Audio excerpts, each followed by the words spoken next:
வாங்க விநாயகர் சதுர்த்தி ஸ்பெஷல் கருப்பு எள் பூரண கொழுக்கட்டை எப்படி செய்கிறதுன்னு பார்ப்போம். அதுக்கு முதல்ல ஒரு பேனில் 1/4 கப் கருப்பு எள் ஆட் பண்ணி மிதமான தீயில் வறுத்து எடுத்து ஆற வச்சுக்கிங்க. திரும்ப அதே பேனில் 2 கப் பச்சரிசி மாவு ஆட் பண்ணி 4 நிமிஷம் மிதமான தீயில் வறுத்து ஒரு பிளேட்டுக்கு ட்ரான்ஸ்ஃபர் பண்ணிக்கிங்க. இப்போ நம்ம வறுத்த எள்ளையும் வெல்லம் 1/4 கப் ஏலக்காய் வாசனைக்காக சேர்த்து மிக்சியில் பொடி பண்ணி ரெடி பண்ணிக்கலாம். கருப்பு எள் பூரணத்துக்கு பச்சரிசி மாவு பிசைகிறதுக்கு நான் 2 கப் 1/2 கப் தண்ணி வச்சு 4 ஸ்பூன் எண்ணெய் ஆட் பண்ணிவிட்டு தேவையான உப்பு சேர்த்து தண்ணியை நல்லா கொதிக்க வச்சுருக்கேன்.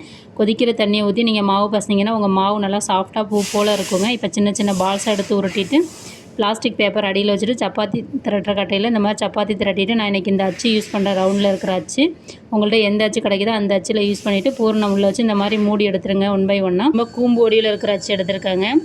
அதுக்குள்ளே இந்த மாதிரி மாவு உள்ளே வச்சுட்டு பூரணம் உள்ளே வச்சு நல்லா கவர் பண்ணிவிட்டு ஓப்பன் பண்ணிங்கன்னா உங்களுக்கு கூம்பு ஒடியில் பூரண கொழுக்கட்டை கிடச்சிருங்க. இதே மாதிரி இட்லி பாத்திரத்தை வச்சு 15 நிமிஷம் மிதமான தீயில் வச்சு வேக வச்சு எடுத்திங்கன்னா சூப்பரான கொழுக்கட்டை